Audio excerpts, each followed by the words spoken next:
E hoje eu recebo aqui no programa Referencial 3 convidados especiais. A doutora Carolina Hiller, que é nutricionista, o profissional de educação física, Fernando Rangel, e também a psicóloga Natália Pinto. Nosso assunto com eles é sobre o que norteia o emagrecimento. A gente vai falar dessa problemática porque, em geral, as pessoas têm muita dificuldade para emagrecer. Mas quais são essas maiores dificuldades? Eu quero agradecer a cada um de vocês por ter aceito o nosso convite para debater um tema tão importante como esse. A gente sabe que emagrecer não é algo fácil de se conseguir. E tudo eu acho que começa aqui na mente, né, doutora? Sim. Vou começar já com você, né? Porque eu acho que o lado psicológico, o lado emocional das pessoas, elas ditam muito o nosso comportamento e aquilo que a gente decide fazer. Com certeza. E a gente precisa desconstruir, na verdade, a ideia do imediatismo, né? Hoje em dia as pessoas querem tudo para ontem. Então já acreditam assim, eu vou chegar no nutricionista, eu vou perder tantos pesos em 2 meses, 3 meses.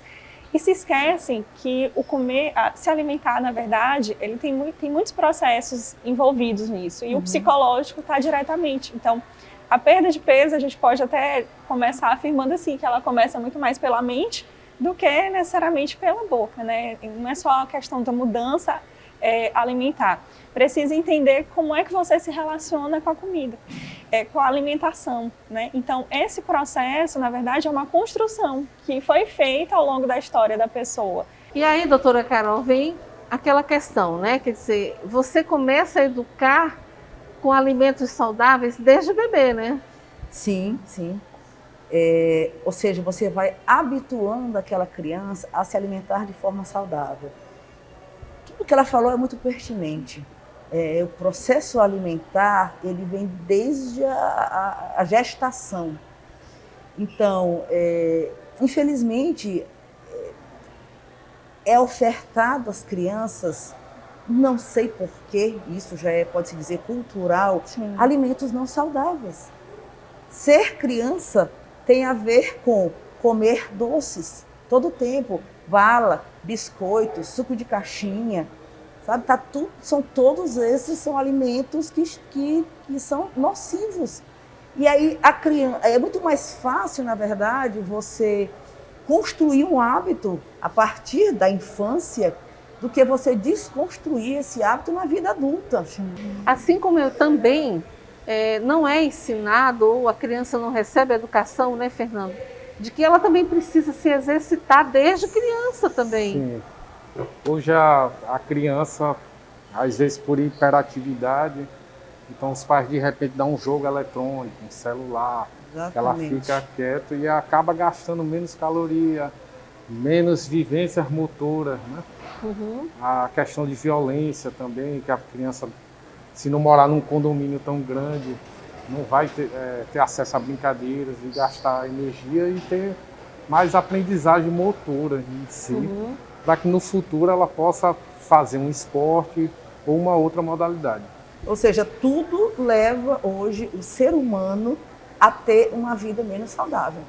Da alimentação, que mudou muito, vamos dizer, da década de 70, 80, com a chegada dos fast foods, e também com o advento da industrialização, da tecnologia, com o aumento da violência, as pessoas, principalmente as crianças, ficaram mais confinadas em apartamentos minúsculos, né, e deixaram muito mais de se movimentar, as refeições, a alimentação muito mais prática pela correria do dia a dia. Então tudo, infelizmente, mudou.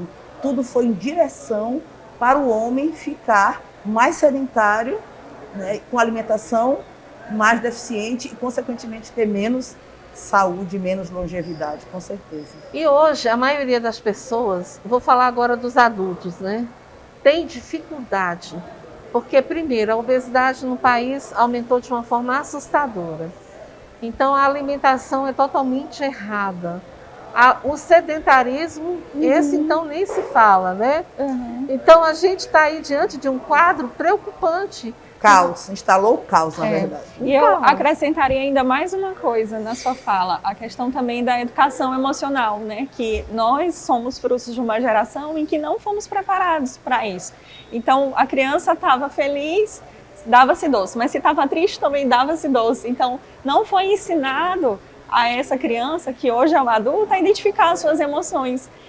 Hoje eu trabalhei demais, eu mereço um rodízio. E eu vou me premiar hoje, uma pizza. É como se você aplacasse as suas emoções, resolvesse as suas angústias, tristezas com alimentação. E na verdade é o contrário.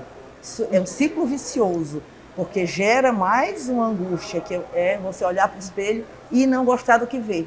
E aí você se deprime, se angustia com aquela imagem do espelho, aí você se deprime, você come mais. Sim. Aí ao comer mais você engorda mais. Aí você gosta menos ainda do que você vê. Aí você come mais. É um ciclo vicioso em que você não consegue sair daquilo, infelizmente. Sem dúvida alguma, tem que aliar, né? A mudança de hábito alimentar, o acompanhamento psicológico e a atividade física. Mas a gente vai falar mais sobre esse assunto, um pouco mais, explorando um pouco mais essa questão da atividade física, de como é que você pode controlar aí seus impulsos na hora de comer. A gente vai falar um pouquinho mais sobre isso logo após o intervalo. Então, fique na nossa companhia, porque o bate-papo aqui está rendendo e eu tenho certeza que vai te ajudar.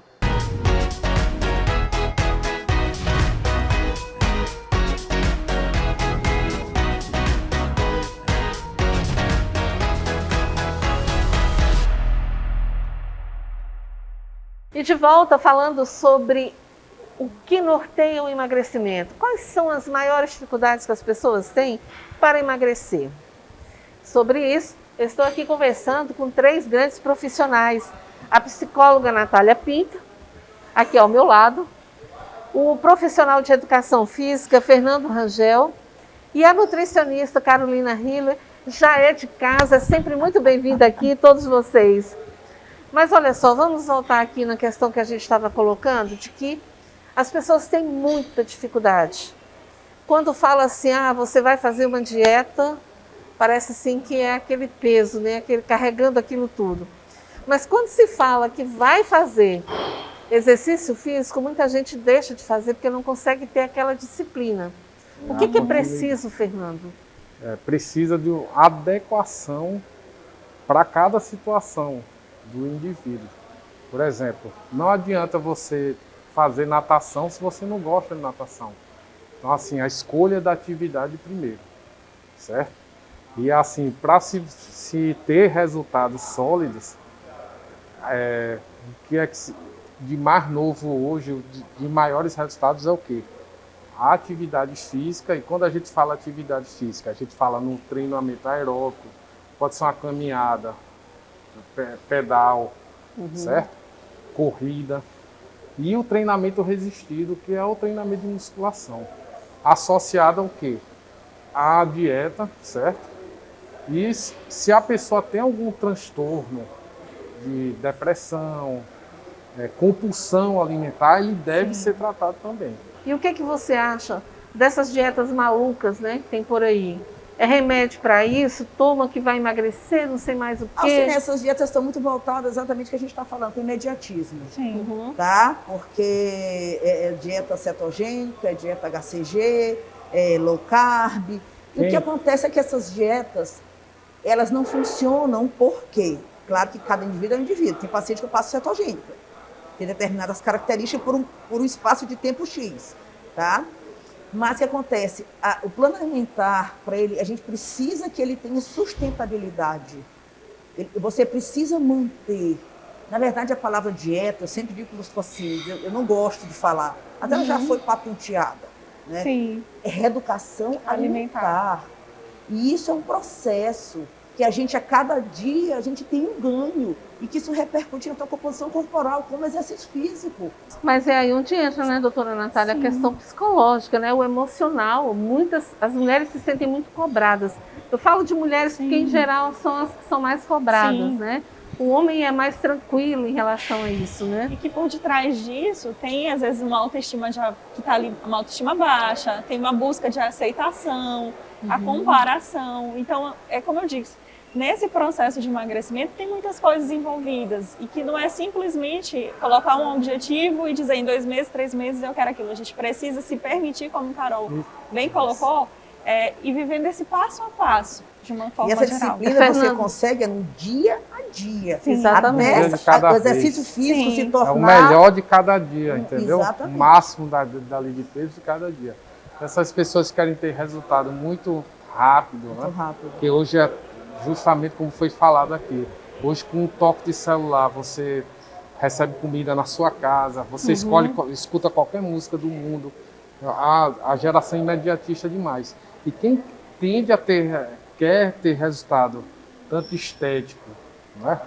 Ou Tem de que se saúde dispor, muito rápido, ser disciplinado e persistente. acaba pode se frustrar e desencadear algum problema psicológico. Tanto que na execução do plano alimentar, quando a gente monta, eu tento aproveitar o máximo do hábito da pessoa. Às vezes eu passo determinados alimentos que eu não deveria, entre aspas, passar, mas eu passo, porque esse alimento está consumido há muito tempo.